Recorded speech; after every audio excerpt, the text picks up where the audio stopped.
J'ai terminé mon PhD à l'Université de McGill sur la direction de Dr. Catherine Ferland sur la douleur chronique pédiatrique. Puis maintenant, je suis un postdoctorant aux États-Unis, à Boston, à l'hôpital pour enfants de Boston. Puis ma présentation va vraiment être sur le traitement personnalisé, un rêve ou une réalité.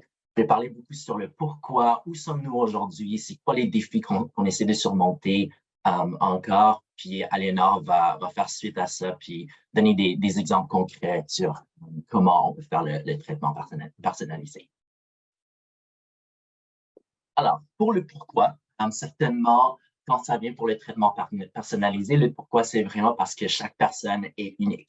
La douleur chronique est différente de personne à personne, puis on ne peut pas traiter tout le monde de la même façon. Puis ce concept vient vraiment du modèle biopsychosocial qui était basé en 1982 par John Lozer et Gordon Waddell, qui ont basé sur leur observation qu'après un traitement chirurgical pour la douleur lombaire était inefficace et que les problèmes vécus par leurs patients ne peuvent pas être attribués seulement à leur dos. Alors, le modèle biopsychosocial vraiment considère le patient comme une personne entière, puisqu'ils sont non seulement sujets à des processus internes, mais à des facteurs de stress et de son environnement. Ce qu'on voit ici à la droite, c'est ce que tous les étudiants en douleur devraient connaître, qui est le modèle, disons, oignon de la douleur, qui est dans l'essentiel à un processus biologique, qu'on voit ici, qui est la nociception. Puis ça qui est enveloppé par des couches de facteurs de perception émotionnelle, comportementale et environnementale pour indiquer différents contributeurs à l'expérience et à l'impact de douleur et les cibles possibles pour le traitement. Alors, ce modèle, ça a été fait en 1982 et même après 40 ans, le modèle a quand même un peu évolué, mais il est toujours adopté comme un standard. C'est-à-dire que les éléments essentiels toujours persistent, même si le modèle a évolué. Alors, l'expérience et l'impact de la douleur peuvent être expliqués par l'interaction entre un mélange de facteurs biologiques, psychologiques et sociaux et environnementaux. Alors, où sommes-nous maintenant, où sommes-nous aujourd'hui concernant le modèle biopsychosocial? Alors, selon la classification internationale de la douleur, il est actuellement conseillé de prendre en note les facteurs psychosociaux et la sévérité de la douleur. Puis ça, c'était une publication qui a été faite en, je crois, 2021. Est-ce qu'on le fait? Il y a encore plusieurs doutes sur ça qui ont été exprimés. Alors, la classification internationale de la douleur supporte le modèle biopsychosocial, mais ces facteurs sont encore mentionnés optionnels, et même dans la publication qui sont publiées dans un des gros journaux sur la douleur. C'est-à-dire que nous sommes encouragés à aller au-delà du diagnostic et de considérer des contributeurs de douleur, mais c'est optionnel. Selon moi, pourquoi ce n'est pas obligatoire, c'est une grosse question qu'on essaie aussi de peut-être pousser un peu plus. Alors, c'est vraiment quelque chose qui est vraiment sorti de cette publication, c'est qu'on ne devrait pas vraiment demander si un traitement fonctionnait dans une personne spécifique, mais plutôt pour l'équipe de douleur, essayer de trouver quel traitement pour quel individu et dans quelles conditions sont les questions qu'on se devrait demander le plus. Ce que vous voyez en bas à gauche, c'est une revue qui a été publiée en 2018 qui a vraiment souligné que les traitements devraient être personnalisés aux contributeurs uniques à la douleur de chaque patient et à leurs problèmes qui y sont associés. Puis quand ça vient pour les résultats des études, avec le modèle biopsychosocial, on a il y a certains résultats négatifs. C'est vraiment à cause ces études sont principalement soit incompatibles avec la perspective biopsychosociale, soit les mécanismes de la douleur sont généralement décrits uniquement en termes neurophysiologiques. Alors, on regarde vraiment seulement la nociception et pas les autres couches de la douleur. Il y a peu de preuves qui évaluent les différents mécanismes biopsychosociaux en même temps. Il y a aussi des préoccupations concernant l'accent mis sur l'intensité de la douleur en tant que résultat. Ils disent que l'expérience de la douleur chronique, c'est simplement la perception d'une sensation aversive d'une certaine intensité spécifique, qui est vraiment, selon la plupart des personnes, pas vraiment idéal. La douleur chronique, c'est pas seulement un nombre ou un chiffre de 0 à 10 ou de 0 à 100, parce qu'il y a plein d'autres couches qu'on doit essayer d'évaluer en même temps. Et les résultats négatifs avec le modèle biopsychosocial peuvent être aussi influencés par des contingences de financement qui sont incompatibles avec le modèle. Il y a aussi certainement des résultats positifs. Et ça, c'est vraiment quand les interventions identifient et ciblent les risques contributeurs biopsychosociaux et qu'elles sont menées de manière collaborative et supportées par des personnes clés dans l'environnement du patient. Alors, c'est-à-dire que il n'y a pas seulement le docteur, mais ça inclut, par exemple, toutes les personnes clés comme une équipe multi- ou interdisciplinaire, comme une infirmière, un psychologue, un physiothérapeute qui travaillent de manière collaborative en même temps. Alors, tout revient à Dr. John Moser et le modèle biopsychosocial, puis qu'il avait raison, que la douleur, par exemple, la douleur lombaire, ne peut pas seulement être attribuée à leur dos. Il y a plusieurs autres facteurs qui peuvent être des cibles pour le traitement. Alors, quand ça vient pour ces études-là, ça fonctionne et des résultats durables sont possibles. Mais il y a des obstacles contextuels qu'on doit prendre en considération, comme le système de santé, les règlements, il y a certaines politiques aussi qui peuvent compromettre la mise en œuvre de tout traitement de la douleur, y compris ceux qui essaient d'utiliser une approche biopsychosociale. Alors, comment on essaie d'impliquer ce modèle ou cette approche en pratique clinique? Une option, c'est d'avoir une approche de formulation de cas. Alors, on ne peut pas vraiment changer notre système de santé en une soirée, mais on peut essayer de rassembler et de collaborer avec des personnes clés dans le traitement de la douleur. Alors, premièrement, on peut faire une évaluation compréhensive de l'individu. Puis après, développer une formulation de cas qui sont basés sur ces contributeurs identifiés de la douleur du patient et sont associés à leurs problèmes. Puis après, faire correspondre un traitement à cette formulation spécifique du patient.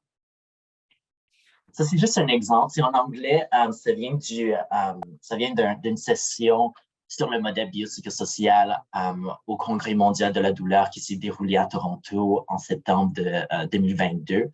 Ce qu'on voit ici, c'est vraiment, on peut regarder à tout le contexte du patient. Pour une formulation du cas, on peut regarder à leur mécanisme, on peut regarder à les activités du patient, leurs pensées liées à la douleur, leur utilisation d'analgésiques, des médicaments, le support de leur famille, comment ils font avec leur travail, leur souffrance et tous les autres facteurs qui sont contributeurs à la douleur chronique. Quand des interventions coordonnées sont faites de manière multi- ou interdisciplinaire, ça peut améliorer la douleur qu'avoir un traitement seul. Alors, avoir une combinaison, par exemple, des médicaments, de la chaleur, autogérer leur douleur, de l'éducation sur la douleur, avoir des buts spécifiques, un plan d'exercice ou d'activité, tout ça, avoir un programme de même d'intervention coordonnée peut vraiment améliorer la douleur au lieu de faire une à la fois, par exemple. Alors, si on veut utiliser ce modèle pour gérer la douleur et diminuer la souffrance, certainement, il y a certains buts ou certaines approches ou étapes à franchir. Certainement, on a encore besoin de beaucoup d'éducation et de formation sur le modèle biopsychosocial pour toutes les disciplines en santé. Alors, ça inclut non seulement les docteurs et les infirmières, mais ça aussi inclut les psychologues, les physiothérapeutes, et d'autres personnes clés qui sont dans l'environnement du patient concernant leur douleur chronique pour vraiment avoir une approche multidisciplinaire. Il faut aussi avoir une amélioration pour l'intégration des traitements, avoir une gestion interdisciplinaire, alors vraiment briser les silos. Alors, au lieu d'avoir cinq rendez-vous avec le docteur, le physiothérapeute, l'infirmière, le travailleur social et le psychologue dans 5 journées différentes et réparties sur 3 mois, les avoir dans une clinique, une clinique spéciale pour la gestion interdisciplinaire, ce serait beaucoup mieux pour vraiment intégrer tous les traitements ensemble. On aimerait aussi avoir beaucoup plus de support organisationnel et de financement essentiel pour les systèmes de santé. Avoir l'éducation communautaire sur la douleur est très, très important pour vraiment utiliser le modèle biopsychosocial. On fait déjà de l'éducation communautaire sur la douleur, sur, par exemple, le diabète, le cancer, les maladies du cœur. On voit des avertissements à la télévision, le radio, par exemple, sur des pancartes qu'on voit dehors dans la rue. Mais on ne voit pas vraiment la même chose pour la douleur chronique, qui est une des grosses maladies, même ici au Canada. Alors, c'est quelque chose qui est très, très important qu'on essaie même, en tant qu'étudiant, de vraiment pousser cette éducation communautaire au grand large. Puis avoir des méthodes de recherche qui sont beaucoup mieux, par exemple le besoin de plus d'essais randomisés pour des traitements multimodaux complexes est vraiment important aussi. Un des gros défis vraiment qu'on essaie de franchir, de surmonter en tant que chercheur, c'est quel traitement pour quel patient. C'est quelque chose que nous, en tant que chercheurs, on essaie de vraiment trouver une solution car vraiment chaque patient est unique à eux-mêmes.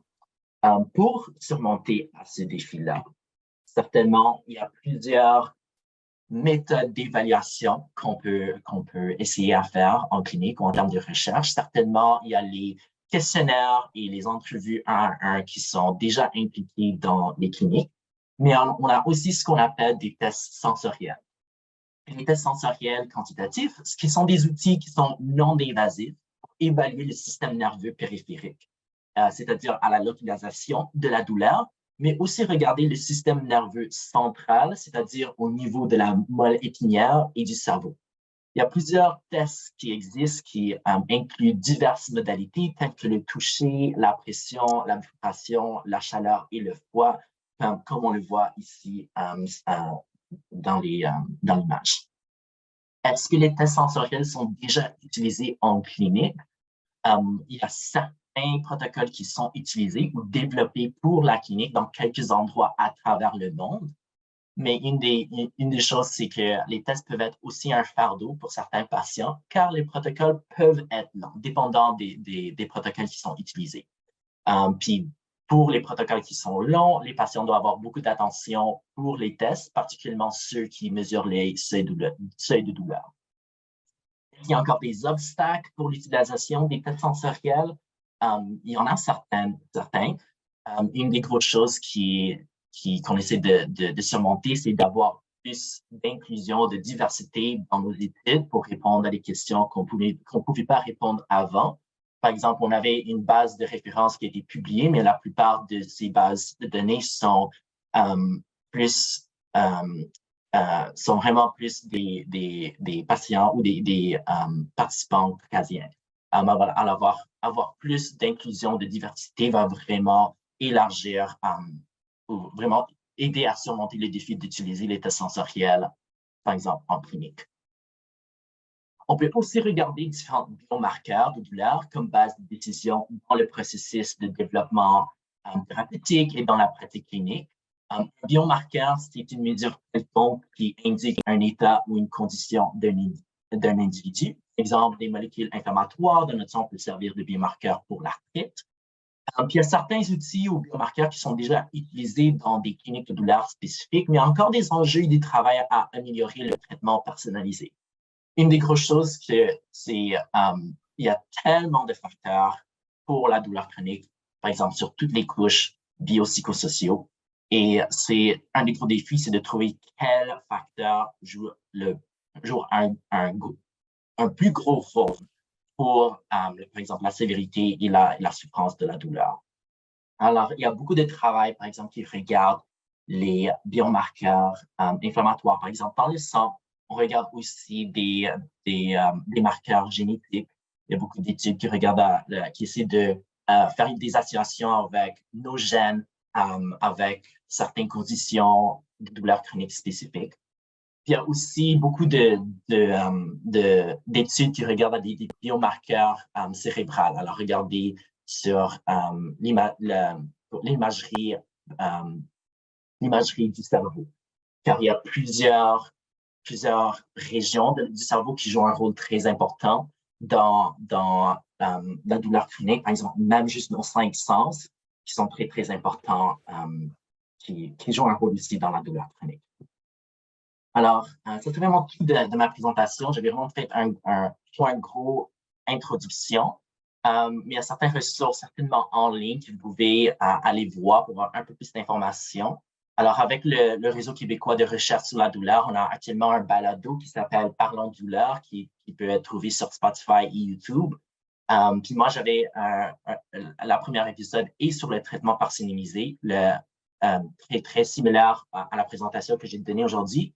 Mais pendant cet épisode-là, j'ai actuellement eu la chance de faire des entrevues avec quelques chercheurs au Congrès mondial de la douleur à Toronto, puis vraiment voir c'est quoi leurs obstacles et qu'est-ce qu'eux, ils utilisent quand on parle de traitement parcénimisé à travers le monde. Puis il y a un autre épisode sur prévenir la transition à une douleur chronique après une chirurgie ou un accident. Puis lors de cette balado, j'ai décrit un peu, par exemple, quelques équipes de recherche qui regardent à certains facteurs spécifiques ou biomarqueurs pour vraiment prévenir cette transition qui englobe d'autres facteurs autres que la nociception. Il y a aussi d'autres ressources sur le site web du Réseau québécois de recherche sur la douleur. Certainement, il y a le portail de gestion de douleur. Vous pouvez aussi participer à des études de recherche qui essaient d'impliquer le modèle biopsychosocial pour gérer la douleur. Puis si vous avez d'autres questions qui n'est pas vraiment liées à notre présentation, mais vous aimeriez avoir des réponses, il y a aussi une option de poser vos questions au RQRD, puis un expert pourra essayer de vous aider à répondre à cette question.